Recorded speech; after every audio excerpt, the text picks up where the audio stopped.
Hi there, I'm Meaghan McIsaac, and I am the author of The Bear House, a middle grade fantasy with bears and dragons and the stars, and I have been invited to read to you the first chapter, so here we go. This is my first time reading it out loud.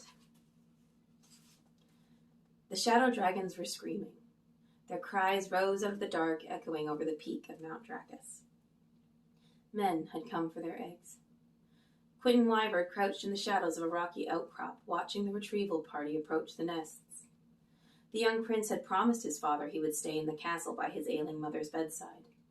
An outbreak of fire lung had taken hold of the kingdom of Dracogard, and Mother was just one of many fighting to survive. But that night, when the dragons began wailing, Lady Wyvern had squeezed Quentin's hand. "Go," she told him, her breath ragged from the sickness. "Go and witness their sacrifice." And so Quentin left her. He followed hidden paths so as not to be seen, the mountain's breath thick and fetid and burning his lungs.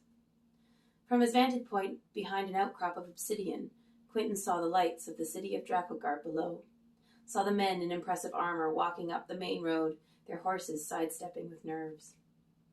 The mother dragons hissed at their approach, plumes of smoke billowing from their gaping mouths in warning.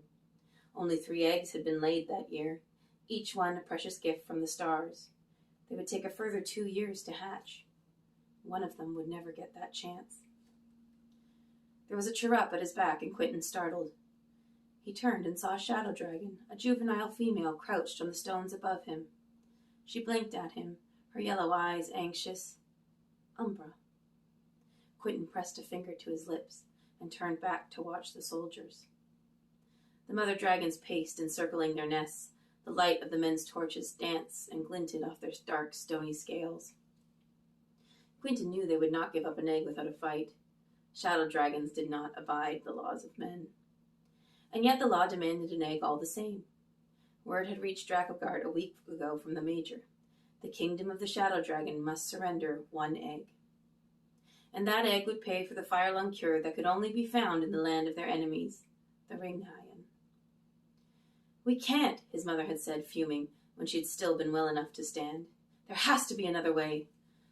Chancellor Furia, King Wyvern's most trusted advisor, had agreed, even though Furia and Queen Wyvern rarely agreed on anything. "Sire, it is too sinful to even to think of." The eggs of the shadow dragon were sacred, blessings from the holy stars themselves. How could Dracogard allow anyone to take what had been given by the stars? "The Major was chosen to be Major because he is favored by the stars," King Wyvern told them. "If the Major believes this is the way to save our people, then we must trust that he is right." Save the people, yes. And more importantly now, thought Quentin, save Mother. Her condition was worsening by the hour. But still he felt a nervousness in his gut. What if Father was wrong to allow this? Umbra chirruped again as if she could read his thoughts. Quentin looked beyond Dracogard's rocky valley, over which the mountain's shadow fell. Father was out there somewhere, hunting with his Mount Draco, the largest dragon alive, the dragon king of the shadow dragons. When the Major's men had left the castle for the mountain path to retrieve the egg, Father had left with Draco. The king of dragons would be angry to hear his wife so distressed, he'd said. But Quentin knew the truth. Seeing the Major's men take an egg from the shadow dragon's nest was too painful for even his father to bear. There were shouts from the men in armor, and when Quentin looked, one had approached the edge of the nest. The man held a spear, its tip fitted with a fat, dripping hearth-weasel, as if a treat would be enough to trade a dragon for her child. One of the mother dragons slunk toward him, a threatening hiss venting from her smoking maw. The fins at the edge of her jaw fluttered. She was eager to crunch bone. "Courage, men!" shouted someone. "Hold!" cried another, and still more were roaring orders as the man in armor inched closer to the dragon. Quentin held his breath. The young soldier stepped across the line on the ground where the rock had been scorched by the dragon breath, the threshold of the nest. "Too close," Quentin whispered. The mother dragons reared up, all of them screaming in unison, black wings flapping. The foremost dragon lunged, her powerful jaws snapping with a thunderous clap just short of the young man's belly. The dragon's screams built on one another, the noise folding onto itself, lifting with a ferocious desperation. They were screaming for Draco. Draco, whose size and power would protect them all. Draco, their king. Quentin's eyes burned with tears. Draco was with his father. Draco would not save them. And then a roar exploded from somewhere below the mountain. It was so loud and resonant, it was as if the earth itself had opened up. Draco? No. This roar was earthbound, not of the sky. Quentin heard Umbra screech and skitter away, scurrying back to her family, back into a nest farther up the mountain. She was only a little dragon after all, even if she was Draco's daughter. The mother dragon's mood shifted, their hissing and smoking replaced by a quiet, nervous chirping, tiny sparks spitting from the sides of their mouths. Quentin had never seen shadow dragons look like that, tails wrapped close to their sides, bellies pressed low to the ground, all huddled close together. They were frightened of what was making its way up the mountain road. A bear. A bear unlike any Quentin had ever seen before. The hulking beast stood heads above the horses, her girth so wide it took up the entire path. Her long grizzled fur looked like fire, a bright amber color that gleamed in the torchlight.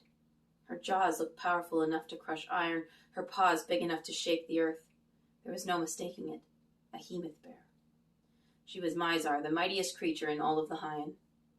And beside her stood a man, just as hulking and grizzled as she, the bear major himself, Jasper Lords. They approached the nest, the dragons clustered together in a quaking mass. Mizar and the hemoth chuffed and snorted, her massive footfalls causing the very earth to shake. Quentin watched as the major placed a hand on the hemoth's flank, and the bear stopped. The major continued to approach, and without hesitation stepped over the nest's threshold. The dragons did not make a sound. He picked his way over the rocks and boulders until he was standing above an egg, its black shell speckled with pinpricks of warm light. One of the mothers, the one who had snapped at the soldier, whined with alarm, and the hemoth roared again, dislodging rock and stone from the mountainside and sending it tumbling down. Quentin threw his hands over his head to protect himself from the stony shower, dust powdering his shoulders. When the rumble faded to nothing, the dragons were silent again. Major Jasper Lords bent down to the egg and took it gently in his hands. Quentin longed to know how it felt. Warm, he imagined, like the stones that lined the hearth fires in the castle. Finally, delicately, the High King of the Bear Hind fit the egg into the crook of his arm, as if cradling a baby, and bowed to the frightened flock of dragons. And just as suddenly as they'd arrived, the major and the hemoth left, disappearing down the mountain road with the major's soldiers following behind. Quentin was alone with the shadow dragons, trembling with his awe of the hemoth bear and with fear and sadness for the egg the men had taken with them, the shadow dragon that would never be. That's that. Ta-da! Thanks for listening and happy reading.